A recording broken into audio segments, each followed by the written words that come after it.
Hi guys, welcome to our YouTube channel Harshanvi creations.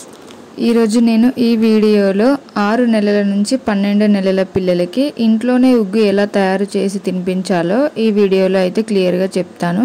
ఈ ఉగ్గు మనం ఇంట్లోనే ఈజీగా హెల్తీగా అయితే పిల్లలకి ప్రిపేర్ చేసి పెట్టొచ్చు. ఇలా ఇంటిలోనే ఉగ్గు ప్రిపేర్ చేసి పెట్టడం వల్ల పిల్లలకి వెయిట్ గెయిన్తో పాటు ఈ ఉగ్గు వారి బ్రెయిన్ డెవలప్మెంట్కి కూడా బాగా యూజ్ అవుతుంది. దీనికోసం ముందుగా మనం ఒక 1 గ్లాస్ రైస్ తీసుకోవాలి. ఒక గ్లాస్ రైస్కి మనం 1/2 గ్లాసు పప్పులు అయితే తీసుకోవాలి. ఫర్ ఎగ్జాంపుల్ అయితే 1 kg రైస్కి మనం 1/2 kg చొప్పున పప్పులు తీసుకోవాలి. సో నేనైతే ఇక్కడ 1 గ్లాస్ రైస్కి అన్ని 1/4 పప్పులు అయితే తీసుకున్నాను.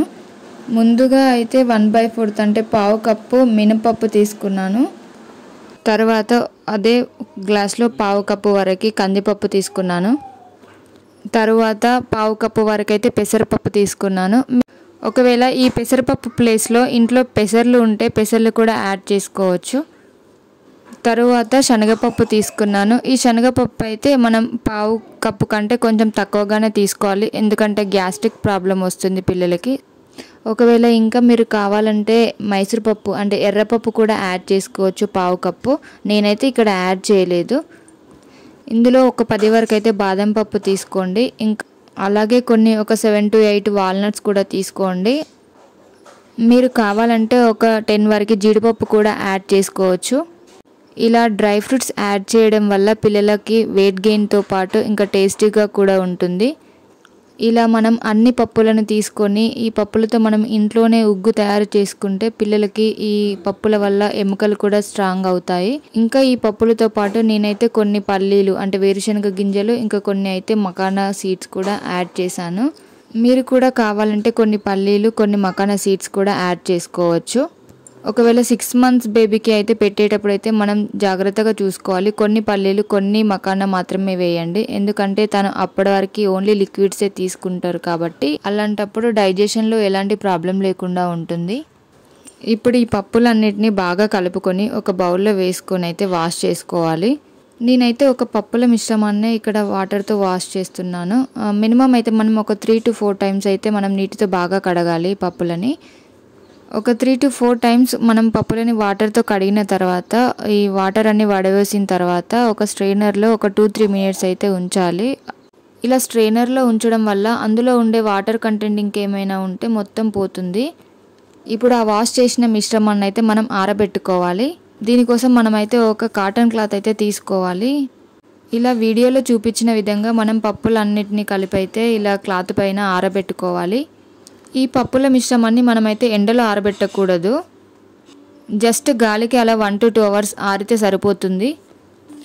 పప్పులన్నీ మంచిగా ఆరితేనే మనకైతే పిండి మెత్తగా వస్తుంది. అందులో ఒకవేళ తేమ అలాంటి వాటర్ కంటెంట్ ఉన్నా కానీ మనకైతే పిండి రవ్వ వస్తుంది. ఇలా ఆరబెట్టిన పప్పులన్నింటినీ మనమైతే ఒక గిన్నెలో తీసుకొని వేయించుకోవాలి. ఒకవేళ ఎక్కువ క్వాంటిటీ చేస్తే అంతా ఒకేసారి వేయించకూడదు, సో కొద్దిగా తీసుకుంటూ వేయించుకోవాలి. ఇంకా వేయించేటప్పుడు అయితే మనం సిమ్లో పెట్టి వేయించుకోవాలి. ఐ ఫ్లేమ్లో పెట్టి అయితే అస్సలు వేయించకూడదు. ఐ ఫ్లేమ్లో పెట్టి వేయించడం వల్ల పప్పులన్నీ పైన వేగుతాయి, బట్ లోపల మాత్రం పచ్చిగానే ఉంటుంది. అలాంటప్పుడు మనం మిక్సీలో పట్టినప్పుడు అయితే మనకు పిండి మెత్తగా రాదు అన్నమాట, సో రవ్వ వస్తుంది. సో మనం అప్పుడు ఇలా పప్పులన్నిటిని అయితే సిమ్లో పెట్టి మినిమం ఒక 10 minutes అయితే వేయించాలి. ఇలా మనం ఒక 10 minutes వేయించిన తర్వాత మనకైతే బాగా వేగుతాయి. చూడండి, లైట్ బ్రౌన్ కలర్లో వచ్చాయి. ఇప్పుడు స్టవ్ ఆఫ్ చేసే ముందైతే మనం ఒక 1/2 teaspoon వాము యాడ్ చేస్తున్నాను. ఇంకొక 1 tablespoon వరకు అయితే జీలకర్ర యాడ్ చేస్తున్నాను. ఇలా వాము జీలకర్ర యాడ్ చేయడం వల్ల టేస్టీతో పాటు పిల్లలకి అజీర్తి సమస్యలు ఏం లేకుండా ఉపయోగపడుతుంది. జీలకర్ర కూడా యాడ్ చేస్తున్నాం కాబట్టి పిల్లలకైతే డైజెషన్ ప్రాబ్లం రాకుండా అయితే ఉపయోగపడుతుంది. ఇలా జీలకర్ర ఇంకా వాము అయితే మనం లాస్ట్లోనే యాడ్ చేయాలి. ఒకవేళ ముందు యాడ్ చేస్తే అవి మాడిపోయే ఛాన్సెస్ ఉంటాయి. సో మనం ఇది లాస్ట్లోనే యాడ్ చేసిన తర్వాత ఒక 1 or 2 minutes తర్వాత ఈ పప్పులన్నింటినీ ఒక ప్లేట్లో పెట్టుకొని కాసేపు చల్లారనివ్వాలి. ఇప్పుడు అదే ప్యాన్లో ముందుగా తీసి పెట్టుకున్న కొన్ని పల్లీలు ఇంకా మకానా సీడ్స్ని అయితే వేయించుకోవాలి. ఈ పల్లీలని ఇంకా మకానాని వాష్ చేయాల్సిన అవసరం లేదు.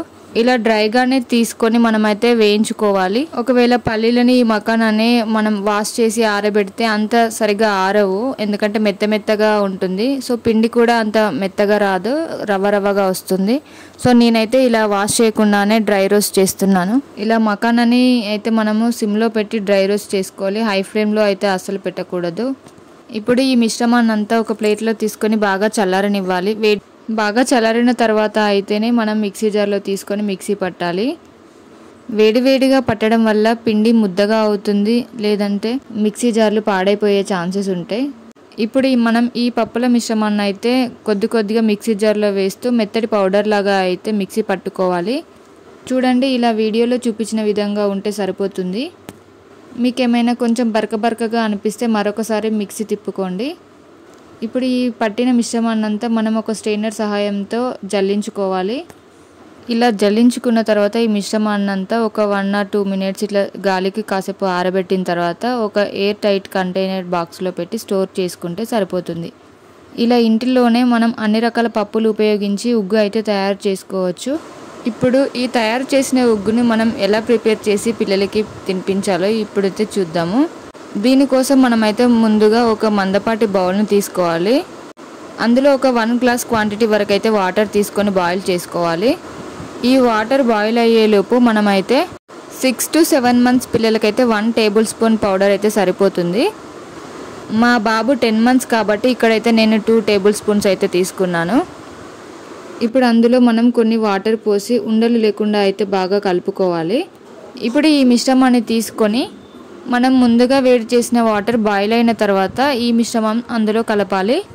ఈ మిశ్రమం మొత్తం కంప్లీట్ అయ్యే వరకు అయితే మనం గ్యాస్ని సిమ్లోనే పెట్టుకోవాలి. ఇలా ఉగ్గు తయారయ్యే వరకు అయితే మనం మధ్యలో కలుపుతూ ఉండాలి. ఒకవేళ కలపకపోతే కింద అడుగంటుకునే ఛాన్సెస్ ఉన్నాయి. సో మాడిపోతుంది కాబట్టి మనం ఎప్పుడు కలుపుతూ ఉండాలి.